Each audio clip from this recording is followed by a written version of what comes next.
Gary Parrish, welcome back to the Eye on College Basketball Podcast, where we sometimes discuss camel fighting dodo birds and leaky black. Kyle Boone is here with me, strong jaw. If you're watching on YouTube, you know what to do to that like button. Shouts to Brandon Davies. And if you haven't yet subscribed to the CBS Sports College Basketball YouTube channel, please also do that while you're here.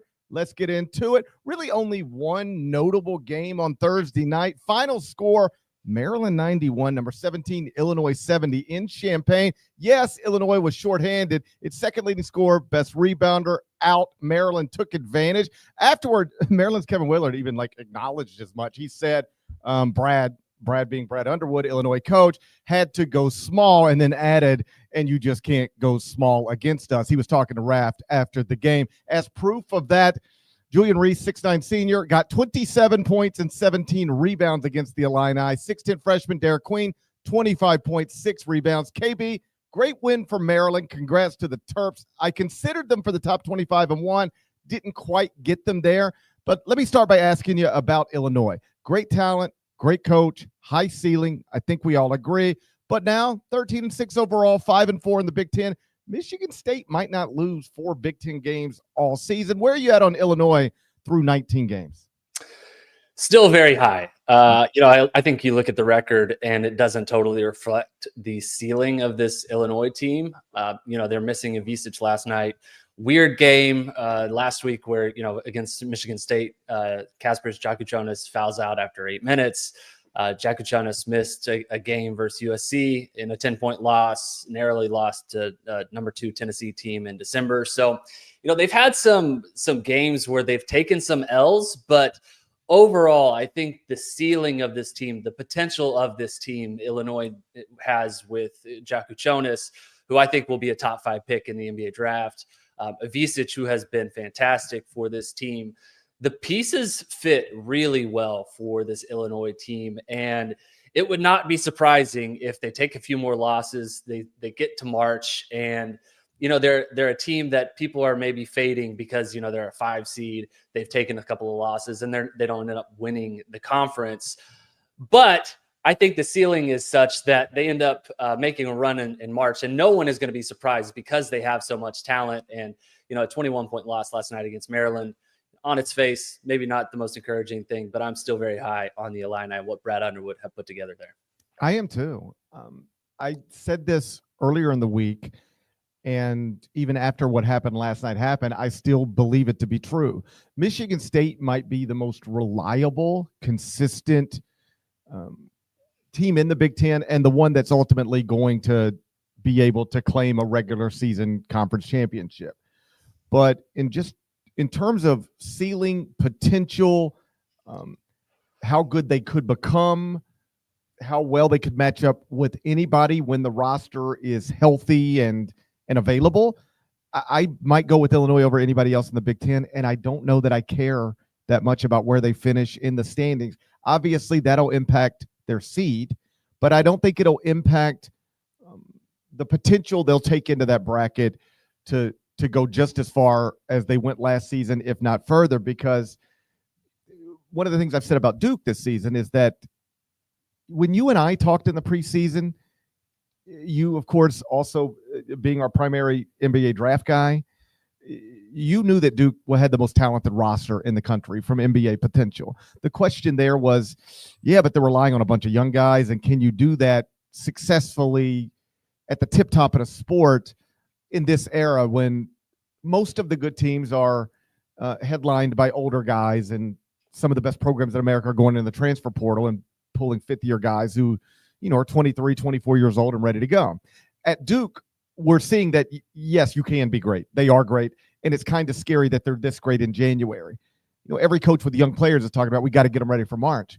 Mm-hmm. Well, what if they're already ready in January? How much better can they be in March? There are certain teams that I don't think have as much room to grow. Duke has the highest ceiling in the sport, and they're touching it or scraping it right now. Illinois, I think, is similar, like a less heralded version of that. They've got awesome freshmen. They've got a top 10 pick. Yes, they've got experience. They've got the great coach, but Illinois maybe isn't operating consistently at the same level that Duke is right now, but the room to grow is still there. And if we are previewing Elite Eight games, at 3:00 in the morning, and we probably will be. And Illinois is involved. They're a topic of the conversation. That won't be surprising to me. This is a really talented roster. And they took it on the chin last night, but we can explain it away in part. They were missing a key guy. That doesn't explain all of it, and it shouldn't totally discount what Maryland accomplished.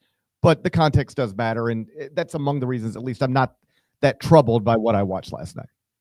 It also speaks to the depth of the Big Ten, too, I believe. I mean, Illinois is 5-4 in league play. Maryland is really good. Like, this is a team that has been top 6 in scoring margin almost the entire season. They have 2 star centers in Derek Queen, Julian Reese. Derek Queen has been awesome and was awesome last night. Michigan State 7-0 in league play with an 11-game winning streak. Sparty has not done that since 2018-19. Oh, by the way, they went to the Final Four that year. Don't tell Tom Izzo that. Saw him whenever he was informed of that. He's like, get out my face. Michigan and first-year coach Dusty May have been tremendous. So, like, the top of this league, including, I would say, Illinois, has been very, very good. So the fact that Illinois is 5-4 in conference play, I don't think is cause for concern.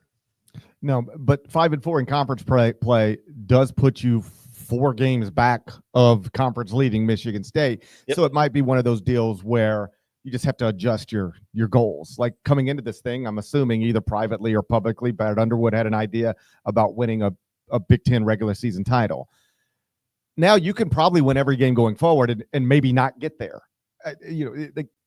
I'm not certain of that, but it's possible. But they're going to be a factor in the big picture of this season all the way until they're eliminated from it, I think. But Michigan State sitting here at 7-0 in the league. Michigan under Dusty May in his first year, Ann Arbor, 14-4 overall, 6-1 in the league.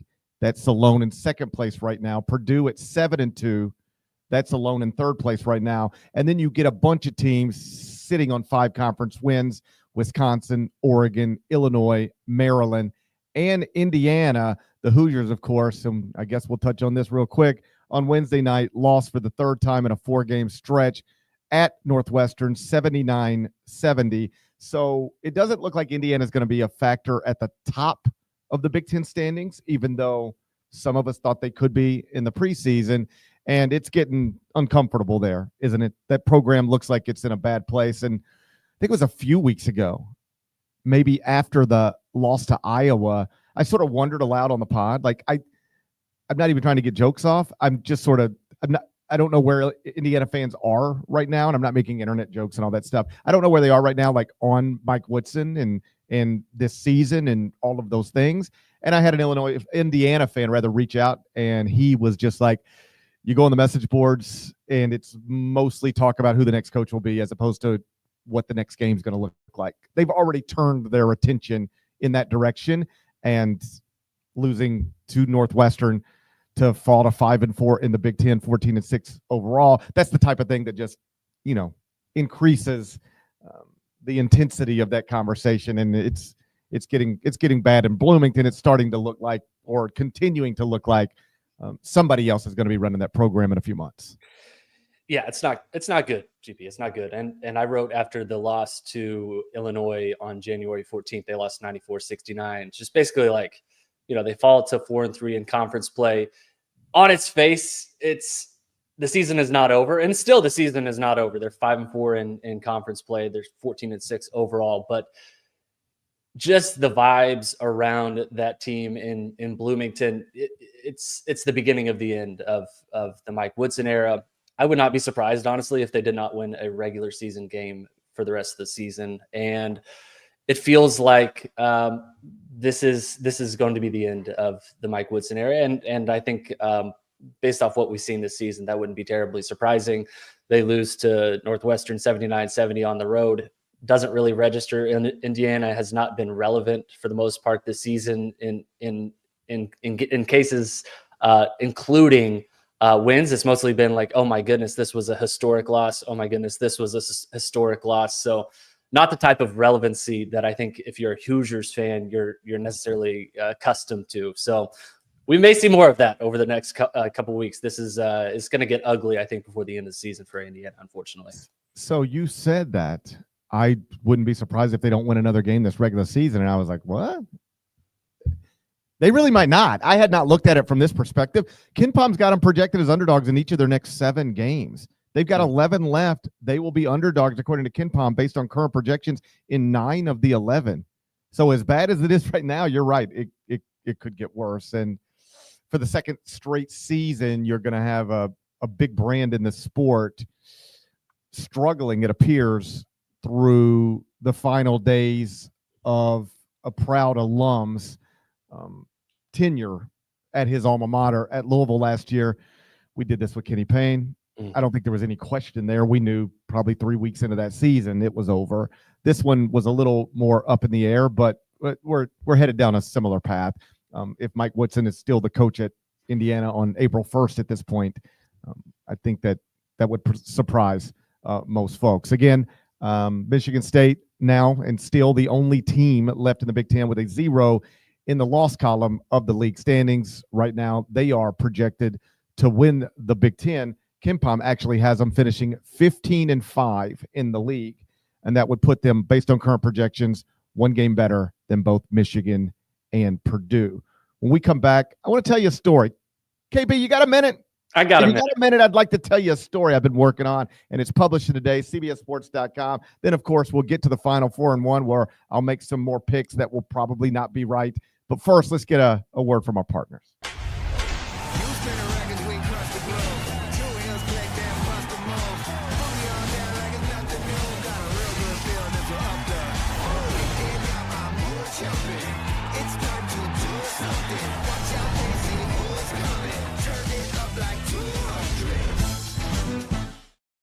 All right, Strong Joe. I don't know if you heard, but name, image, and likeness is now a thing in college athletics. And it is dictating often where coaches decide to work, where players decide to play, and it is a constant topic of conversation within the sport. And so with this in mind, I was down in Ole Miss before the season, frankly, and not really to work on a story. My buddy Wright Thompson, who is a fellow Mississippian, just had a New York Times best-selling book published called The Barn. It's terrific. It centers on the murder of Emmett Till and just tells an entire story that has never been told properly or accurately, and tells the story of the Mississippi Delta. And several months ago, he had a book signing down in Oxford. Wright and I have been friends for 25 years. Our wives have become friends. So we went down to the book signing, and afterward ended up at dinner with a variety of people, some of whom I knew, some of whom I didn't. I got into a conversation with a gentleman who was close with the head of the journalism department at Ole Miss, and was like, hey, I would like to connect you guys, and maybe you could come down and speak to the class and speak to some students or whatever. And you just make yourself, it's one of you've been to these dinners. It's like, hey, yeah, here's my number. Hit me up and let's see if we can make, I'd love to do it. That sounds interesting. Long story, not so long. I end up connecting with the journalism department at Ole Miss, and I get invited to go speak to a class, and I go and do that one afternoon.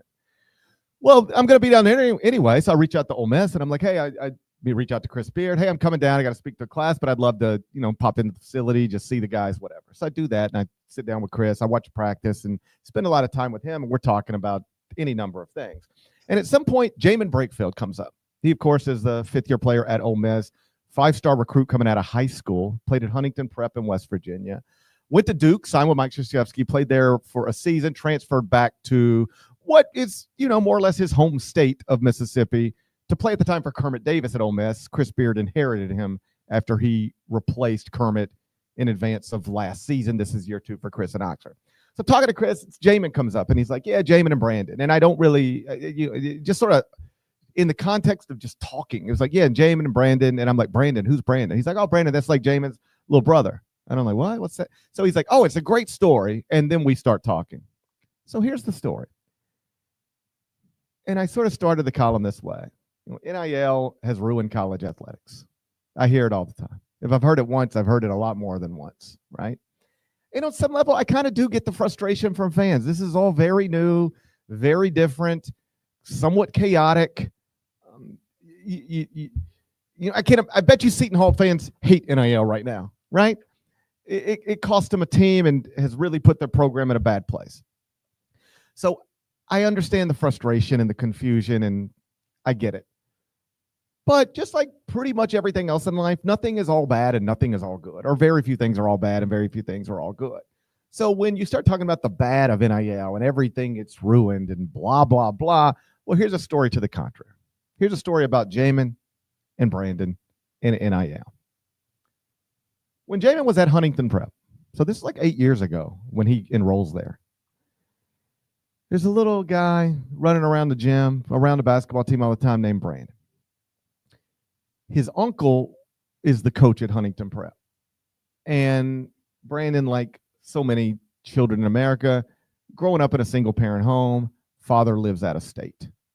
This sort of resonated with Jaemyn because when he was growing up, he also lived in a single-parent home. His father also lived out of state. He also had a lot of brothers and sisters, siblings. He didn't have a strong male role model consistently. But early on for Jaemyn, the person who played that role was his older brother, Andrew, who's like 15 years older and is an Iraq veteran. And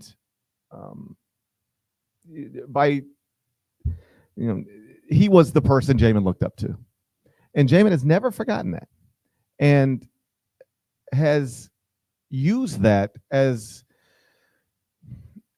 a motivation to, hey, man, if I ever see a kid like that who needs somebody to look up to, who needs somebody to just ask how they're doing, maybe I can be that for other people. And he's really gone out of his way in his life to try to do that. And he recognized this with Brandon. So he always asked Brandon how he's doing, always asked Brandon if he wanted to get some shots up, always play video games with him, just tried to show him attention. But then, of course, you graduate high school, you got to go off to college. And he wasn't going to Huntington University. He was going to Duke. And you're not taking Brandon with you. So that's where that relationship might end. That's where it would probably end if it were my relationship or most people's relationship. All right, good. I'll check in with you every once in a while. You check in once a week, and then once a week becomes once a month, and once a month becomes once every 3 months, and then you ain't talked to somebody in 2 years, right? That's the way life works. Mm-hmm. Not for Jaemyn. Kept in touch consistently. How you doing? Hey, how your grades? You're not eating the wrong stuff too much, are you? Are you running? Are you working out? You got to exercise, staying on it. Recognizing that without getting too personal, father's not in the home and maybe the home environment is not the most stable, not the best. Fast forward to last May, Jaemyn, all these years later, he left Huntington Prep like 5 years ago. He still kept in touch with Brandon. Starts to recognize that Brandon's, carrying around some weight that you wouldn't want a teenager carrying around, and school's not going perfectly. This is a young man who at his core, Jaemyn believes is a good kid, but man, there's not a lot of structure back in West Virginia. And you talk to Brandon himself and he'll tell you that wasn't good things happened to me there. It was a lot of bad situations I could end up in. So they're literally playing Fortnite on a PS5 back in the spring. And Jaemyn says, what do you think about moving to Oxford? What would you think about moving with me? I have money. I've signed an NIL deal with Ole Miss to play a 5th season of college basketball. We don't have to get into the specifics, but it's 6 figures. It's real money. He's making a real living right now playing college basketball. And with that money, he could go out and buy a car, a house, any number of things. And that's what most of us would do. And yeah, Jaemyn has used this money to change his own life, sure. But he took this money that he is getting from Ole Miss, the collective, took this money that is ruining college athletics, they say, and he quite literally changed a young man's life with the blessing of the mother who recognized maybe this is a better life for my son. Keep in mind, Jaemyn is somebody who moved away from home as a high school student as well. That helped him. What if I can do that type of same thing for somebody else? And so right now, when you watch Ole Miss and they play at Missouri this weekend, what you will see is a 24-year-old former 5-star prospect who's averaging double figures in points per game. for a team that's ranked in the top 20 in the country. And just know that on Monday, he will get up at 7 a.m. and he will make breakfast for a 16-year-old. And he will make sure all the homework's done. And he will take him to school and drop him off. And at 3:45, he will be back there to pick him up. And when he gets in the car, Brandon, the first thing Jaemyn will ask him is, how was your day? And do you have any homework? And that seems like such a natural thing to say to somebody. I say it to my kids every day. And yet you talk to Brandon, 16 years old, big smile, just a joyful young man. And he could not emphasize enough what it's like to just hear somebody ask him, how was your day? Do you have any homework? People don't always care if kids have homework. Not every kid in this country has somebody who takes an interest in them like that. And yet Jaemyn is being that for this young man. And so I will never insist that NIL hasn't changed this game, hasn't created some issues, and that there isn't a better way to do this. We do need more structure. I don't like the idea of guardrails or limits. I think people should make whatever somebody's willing to give them. But it would be better if we had some structure. I understand the complaints some folks have with NIL. But this is the other side of it. This money is not just all going to whatever it is you imagine college students spending money on. It might be in some cases, in lots of cases. But in this case, this is somebody, and I talked to Jaemyn's older brother who played this role for Jaemyn, and he said this is who he is, and this is his way of giving back. I was there for him, and now he's trying to pay it forward. He's trying to be there for this young man so that the way people who helped Jaemyn get where he is now and helped him become what he's become, now maybe he can take those lessons and those values and those morals and apply them to this other person who needs somebody in a very similar way. And I just thought it was sweet. And I went back down there again to Oxford to sit down with both Jaemyn and Brandon after Chris first turned me on to the story and just a conversation about something else. And it's published today at cbssports.com. So, we talk mostly just basketball stuff on here or whatever. But that's a real specific, nice story where all of this money that's flying around and creating rosters in college athletics, it's not all just going to whatever. It's doing real good in some set of circumstances. And the story in Oxford right now is a pretty neat one. That is a sweet story. Appreciate you sharing that, GP. I'm glad that you were able to figure that out and write a story about it. I can't wait to read it today on cbssports.com. Man, that's so cool. That just makes, I know personally that inspires me to want to do something for someone else, to pay it forward in whatever way I can. So very cool stuff from Jaemyn Brakefield. Love that. Yeah, it makes me feel lazy, you know? Yeah. And I told Jaemyn this, not lazy, but I mean, you can't work 20 hours a day and be lazy, but it makes me feel like maybe I'm not doing what I should do, right? I mean, I got my own family and my own children, and so I'm stretched pretty thin right now. But I told Jaemyn this, at 24 years old, and honestly at 34 years old, I don't think I could do what he's doing, and I don't think I would have any interest in doing what he's doing. Mm-hmm. He right now has money in his pocket and is a star basketball player in one of the great college towns in America. I would be focused on enjoying that. I would be focused on 100% my professional basketball career and really enjoying this experience that I'm getting to experience. Because you got to understand, Jaemyn and a lot of older college players right now, they've been on both sides of this. Do you understand he's enrolled in college at a time where if Mike Krzyzewski gave him $10, that would be a violation. Now he can make hundreds of thousands of dollars from Ole Miss, and it's not. He's lived in both of these worlds. And so for the first time really ever, he's got real money in his pocket. Mm-hmm. And, he's averaging double figures for a top 20 team. I would be focused on that and really enjoying that. And the idea that he would instead voluntarily put himself in a position to have to take care of a young person, make sure they're doing what they're supposed to be doing. Oh, by the way, Brandon, I told you back in West Virginia was maybe putting on some weight that you wouldn't want on a teenager. Since he moved to Oxford in May, he's lost 50 pounds just by being around the basketball team. He's at practice lots of days. He works out with them. He's got secret handshakes with most of the players. He's a part of it. So that's it. It's not just Jaemyn bringing him to Oxford and then giving him this life, but also that Ole Miss basketball program. I talked to Chris Beard about it. He said, first off, we don't have our doors open for everybody in here when we're practicing. And I was a little hesitant at first. Like, and also a little hesitant for Jaemyn. Like, Jaemyn, your heart's in the right place is what Chris told me he told him. I know your heart's in the right place, but let's think about you for a second. You got some important stuff going on too. Are you sure you can do this or that you should? He said, Coach, I can do it. I can do it. I want to do it. And I can. Okay, let's go. And by all accounts, it's going beautifully. So just a nice story. Yeah, we'll get back to talking about missed 3-pointers and,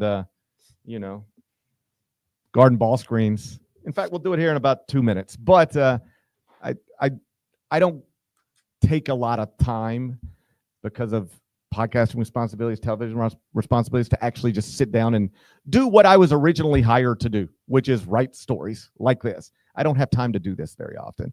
And buddy, as I was doing it, it felt like I didn't have time to do it this time either. Okay. I'm tired, but I'm glad I did. And I hope anybody who finds the story at cbssports.com takes the time to check it out. I appreciate it. We'll be back with the Final Four and one. First, let's get one more word from our partners.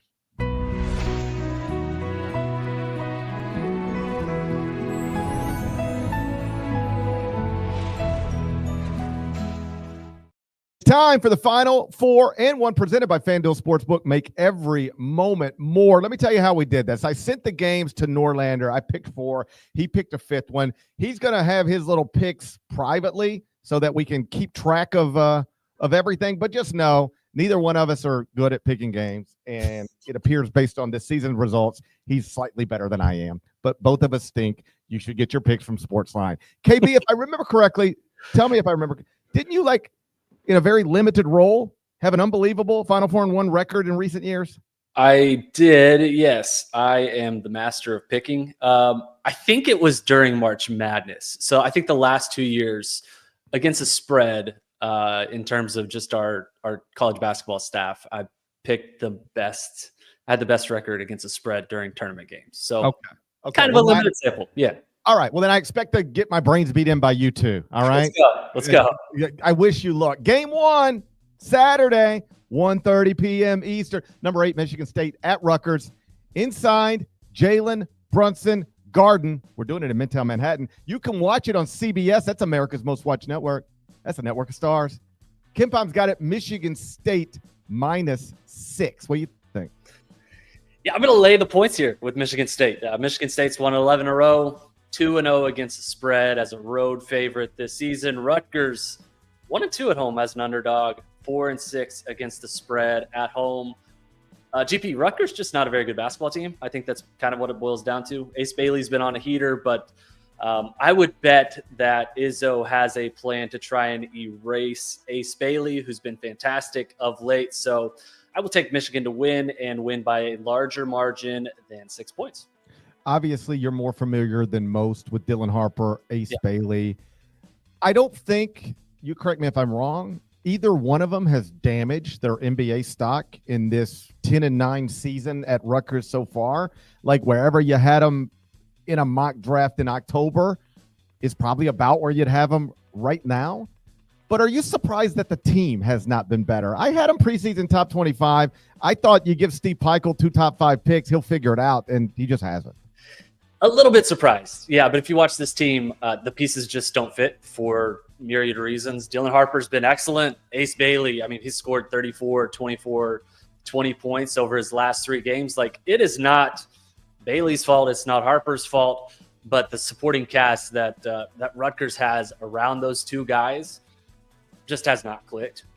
It's definitely surprising. I also had them in the top 25 in the preseason. Team probably going to miss the NCAA tournament. They just have not performed in the way they expected. One of the bigger surprises and disappointments in college basketball this season, frankly. They almost feel like the college version of the Suns or some team like that, where they go out and you go, man, they've got Kevin Durant and Devin Booker. Okay, but what else? Because if that's all you got, plus a not as great as he used to be Bradley Beal, you got basketball problems. And it feels like that's like they've got Dylan Harper, Ace Bailey. Okay, but what else? Because without the other stuff, well, then you're just you're the Big Ten version of the Phoenix Suns. Like, you got some real star power. It's fun to come see you play. We'll put you on TV. But how good's your basketball team? So far this season, not that good. I'll lay the points. Michigan State -6 over Rutgers at Madison Square Garden. Game 2, Saturday, 4:30 p.m. Eastern. It's number 2 Duke at Wake Forest inside Jeff Teague Arena. You can watch it on ESPN. KenPom's got it. Duke -12. That's a big number on the road against Steve Ford. It is a big number. A little bit surprised. GP, remember the last time Duke played at Wake Forest? Remember this? That is when we nearly, oh my God. Yeah. That's when we had a court storm and we nearly lost a second-round pick. Yeah. Kyle Filipowski almost died. Kyle Filipowski almost died last year at Wake Forest. I saw it with my own eyes. And he played the next game, right? Yes, absolutely. Miracle. Nearly died on like a Saturday, and then was right back. Everything was fine, like it was no big deal. And then he had his draft stock damaged. Woo! Where are we at on that story? Is that still a thing? I think that's a topic for the OnlyFans subscribers. It's not going to be the case this time. I think Duke wins this game. Duke wins. There's no court storming. Duke has won 12 in a row. I expect that to continue this weekend. Playing like the best team in college basketball. In fact, I put Duke ahead of Auburn in my latest power rankings on Thursday. I'll take the points because that's a big number for a pretty good Wake team. But Duke wins this one. Relatively comfortable margin here. No injuries to any star players. Kyle Filipowski will remain alive and well. Duke at plus 36.66. That's their net rating. That leads the country at KenPom right now. Last year, Connecticut was plus 36.43 after blowing through everybody in the NCAA tournament and winning a second straight national championship. What I'm trying to tell you is that Duke's net rating right now is better than UConn's net rating was last season when UConn blew out everybody to win a second straight national championship. I was asked on Inside College Basketball, CBS Sports Network, on Wednesday night for just a list of top 3 National Coach of the Year candidates. And I literally started by saying this list could change every week with the twists and turns of the season. And yet that still wasn't enough for people to leave my mentions alone because there really are like 6, 7, 8 good candidates, but I had a list of 3. Anyway, this is my point. I put Jon Scheyer on the list. I think I put him at number 3.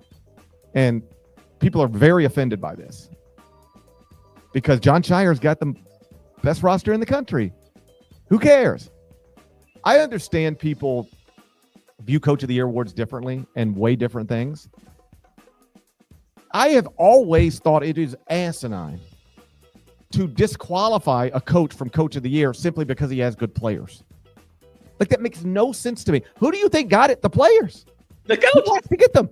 So what some fans, not all, I don't want this to be like, and fans are stupid. I don't mean that. But some of them are. And I don't understand why some fans get so irritated with acknowledging coaches with good players. Like what some fans, not all, but some want you to do is take a team that was picked 13th in their conference that's now sitting at 4th in their conference. And what a great job that coach is doing. I would actually argue that coach is doing a shitty job because why were you picked 13th in your league? All right. And again, it's more complicated than that. You could have had no NIL money, right? That might be why you were picked 13th because your boosters didn't give you any money to shop with. There's a lot of different reasons. But you picked 13th and you finished 4th? Well, you were picked 13th. That means a big part of the job, which is roster building, I would argue the most important job a college basketball coach does is roster build. If you're picked 13th in your league, you didn't do a very good job at that part of your job. If you had the number 1 recruiting class and the most NBA draft picks, that means you did a great job at your job. And yet still, it doesn't guarantee success. Look at Rutgers. Nobody's trying to give Steve Pikiell Coach of the Year because that team's not good, even though he's got good players, at least 2 good players. My point is, I don't know that I would give Jon Scheyer Coach of the Year right now. In fact, I don't think I would. I would probably give it to Mark Pope because he checks a lot of boxes. Rebuilt the roster from nothing, has a good team that's in the top 10, so on and so forth. But Jon Scheyer should be under consideration for this. He is winning at an extremely high level in an era in college basketball when some people tell you can't do it with freshmen. He's doing it with freshmen. He's starting 3 freshmen, and he might have the best team in the country. They're co-favorites with Auburn right now to win the national championship. That is Coach of the Year stuff. Billy Donovan had 2 national championships at Florida before he ever won SEC Coach of the Year. That makes no sense. Just because you build a good team doesn't mean you shouldn't be rewarded for having a good team. That's insane to me. So my top 3 Coach of the Year on television the night was Mark Pope, Bruce Pearl, and Jon Scheyer. And yeah, I stand by the list. You could throw Pat Kelsey in there, Sure. Darren DeVries. Like, there's other great candidates. But just because you were supposed to be good and are good shouldn't disqualify you from being acknowledged. And Jon Scheyer should be the ACC Coach of the Year right now and on any sensible list of national Coach of the Year candidates. All that said, yeah, I think Duke wins, but that's a big number in Winston-Salem. I'll take Wake Forest plus the 12. Game 3, Saturday, 6:30 p.m. Eastern. Number 7, Houston at number 12, Kansas, inside TJ Gasnola Fieldhouse. You can watch it on ESPN. You don't see this often, KB. No. Tom's got it. Houston -1. Somebody is favored in Allen Fieldhouse over Bill Self. Not a normal thing. I think it's a mistake. I think it's a mistake. Houston has been bashing almost every team's brains in the last couple weeks. 70-36 on Wednesday. They beat Utah. That is only the second team in the history of the Big 12. They started playing games in 96. History of the Big 12. Second time a Big 12 team has held another Big 12 team to 36 points or less in a regular season game. That was wild. But it's interesting. Houston 0-3 in quadrant 1. It is January 24th. They have 0 quadrant 1 wins, but 3rd in the net. Now, that can all get fixed pretty quickly. Next 3 opportunities are all quad 1. But if you're wondering why I have Houston rather like 16th in the top 25 and 1, Jerry Palm's got him a 5 seed in his bracket. If you're wondering why, that's why. Houston is excellent. I don't think anybody doubts that. But you've got to have a resume to give to the committee. And right now, they don't have one. They'll get one, but they don't have one right now. It's tough. It's tough. In Houston -1. It's an interesting number. Can spin a little bit up and down, right? This game is in Lawrence. Mm-hmm. Man, I like Kansas as a home dog. Looked at some historical data. According to team rankings, this is the second time since 2020. So basically, it never happens. Kansas is a home dog. Both previous games, Kansas covered. Both previous games, they won straight up. Give me them Jayhawks. Give me them Jayhawks, GP. Yeah, I just can't pick against Kansas inside Allen Fieldhouse. You can't do it, right? I mean, I feel like they're begging. I feel like everybody's going to say what I'm saying, and then Houston's going to go in there and win. But I just can't pick against Bill Self inside Allen Fieldhouse. I'm not there yet. Give me Kansas plus the 1 point. Game 4 Saturday, 8:30 p.m. Eastern. Number 6 Tennessee at number 1 Auburn. Inside Chris Porter Arena. You can watch it on ESPN. Kim Palm's got it. Auburn -8.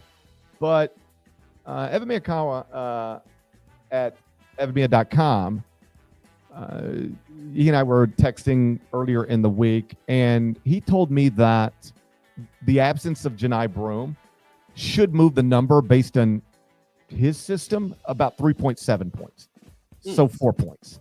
So for the sake of our conversation, let's make this number Auburn -4. Tennessee at Auburn, Auburn -4. Man, shout out to Evan. Just giving us free points out here. I love it. I would have gladly taken Auburn -8. I will snatch up Auburn -4. Tahad Pettiford has been fantastic coming off a career game. Baker Mazzara has been super consistent. Obviously, Janai Broome still injured with the ankle injury. But Auburn's still finding ways to win without him. I think if they can slow Chaz Lanier down, get him off his game a little bit, then Tigers take this one. Tennessee's lost 2 of its last 5. Shooting has been a little bit inconsistent, coming a little bit down to earth. The defense is obviously the defense. Tennessee's defense has been fantastic, but yeah, this game's at Auburn.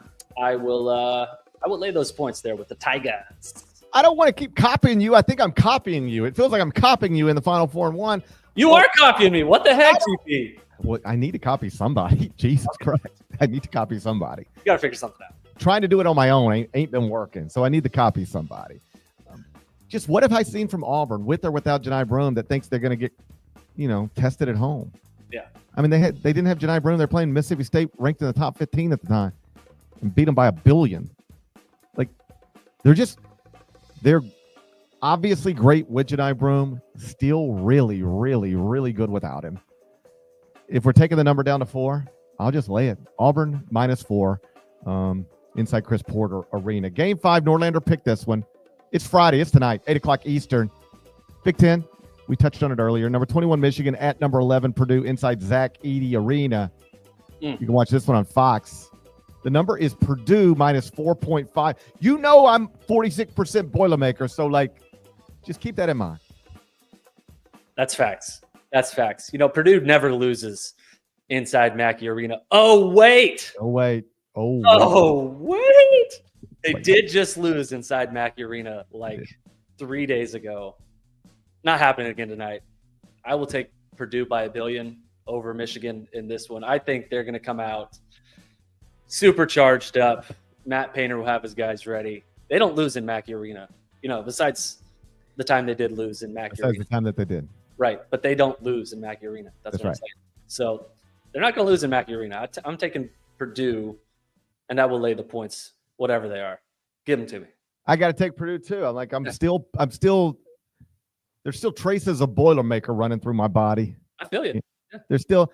I brought Zach Edey, fellow Boilermaker, down here to Memphis. Yeah. His rookie season is, it's taken a little dip here lately. 10 straight games held in single digits. Trying to get comfortable. Trying to.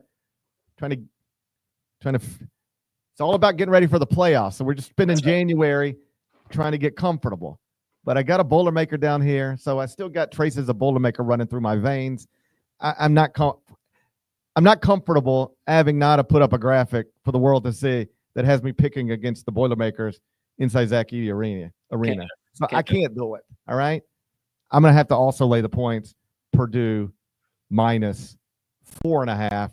And that is the Final Four and 1 presented by FanDuel Sportsbook. Make every moment more. All right. Did I copy you on everyone? I think you did. Hey, GP, before we get out of here, I have to fess up and make an admission. This has been bothering me for several days now. Oh, wow. I got to get this off my chest. Okay. It is your birthday.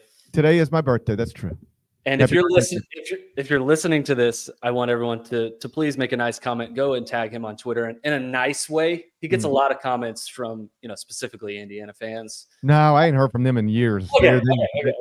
Their internet doesn't work anymore. So Norlander gave me the heads up that today was your birthday, and that you wanted to record a podcast, and then he would be out. So I'm thinking, what's a way that I can express that I love you and I hope you have a great birthday?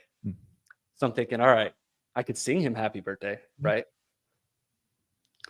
Or I could send Brandon Davies a DM on Twitter and see if he can send me a happy birthday video. And I could pay him. I could offer to pay him money. So I did that. Nope. And you know what bothers me most? I did not hear back. So there's just a DM in Brandon Davies' Twitter account, unread possibly, but definitely not replied, asking for a birthday shout out for Gary Parrish. It's fine. Offering him money. I also reached out to Carlos Williams. Do you know who Carlos Williams is? You're gonna have to help me. Did I grow up with him? Were we roommates in college? He is the mayor of Chester, South Carolina. You're never going to believe this. I did not hear back from Carlos Williams. What in the world? I offered him money too. I said, hey, look, I'll send you some money. I just want you to wish my friend Gary Parrish a happy birthday, either on video or on audio. People just don't like money, I guess. I don't know what the deal is. I would have thought you could buy the mayor of Chester, South Carolina's. I didn't think that was going to cost too much, right? So it's the thought that counts. That's what I'm trying to tell you. I appreciate the thought. I'm sure Brandon Davies is busy. Yeah. Probably doing it. He's probably too busy doing it to even check his DMs, right? No doubt. I understand. It's the thought that counts. I appreciate your effort. Terry Teagle has shown respect to the pod. We've shown respect to him. He's shown respect back. Devin Downey, not so much. I know. Brandon Davies, not so much. Yeah. A little disappointed in there. But you know what? It's a little sad. I actually looked Devin Downey up on Cameo. He was not out there. I also looked up Terry Teagle, also not on Cameo. So, I mean, I legitimately made an effort for multiple days. I know you. Hey, listen, you put in real effort. That means I tried to deliver. In all seriousness, just you even thinking about this stuff is awesome. So thank you. Yes, I've got tons of birthday wishes. It's really nice. It can. I know everybody has a birthday and whatever, but people I haven't heard from, and it is funny. Do you ever get birthday texts from people and they pop up and it's like happy birthday, and then you click on it, and like the last time they texted you, it was a year ago. Happy birthday! Like happy the whole birthday. It was the last text is also happy birthday. So a lot of that kind of stuff, which is fine. Whatever. It's a lot, but I saw a video, and then we'll get out of here because I got other things to do. But I saw a video yesterday, just randomly, like I'm on the plane and I'm scrolling, and I don't know anything more about it than what I'm about to tell you. This is all I saw. It's this a guy, and he's like, holding the phone up, and he's, in a mirror, and he's talking, he's doing one of those videos, and he's in tears. It's this guy, and he's like, mom had died and dad had died and brothers. Anyway, he said, right now, if something were to happen to me, and you might, somebody out there will know what I'm talking about because it's a viral video. That's how it popped into my thing. He said, it just occurred to me. I just realized if something were to happen to me today, nobody would know. Nobody would care. I don't have anybody who cares about me or thinks about me. I don't have any family. I don't have anyone who just checks in. And I was like, well, that's the saddest thing in the world. And then I think, God, sometimes I get frustrated because I'm trying to do all these things. And it's like, here's a text message I got to return. But at least people are checking in, Could feel like that guy, right? So all the messages are sweet. And you just thinking for even 4 seconds about what could I do to try to make this funny or meaningful or something, that's more than enough. I appreciate the effort. I thank you for saying that. And I love you too. Thanks for being here, buddy. Happy to be here, and I hope you have a great birthday. I will do everyone a favor and not sing happy birthday, but I hope you have a great day, HB. I'm going to do my best. Shouts to Devin Downey. Shouts to Chester, South Carolina. Terry Teagle, legend. Hook, Larnell, and thank you guys once again for watching, listening to the Eye on College Basketball Podcast. If you're not subscribed, please subscribe anywhere you subscribe to podcasts, Apple, Spotify. More of us than there are of them. That's reflected in the comments. So please do that, and we will talk to you on Sunday. Till then, take care.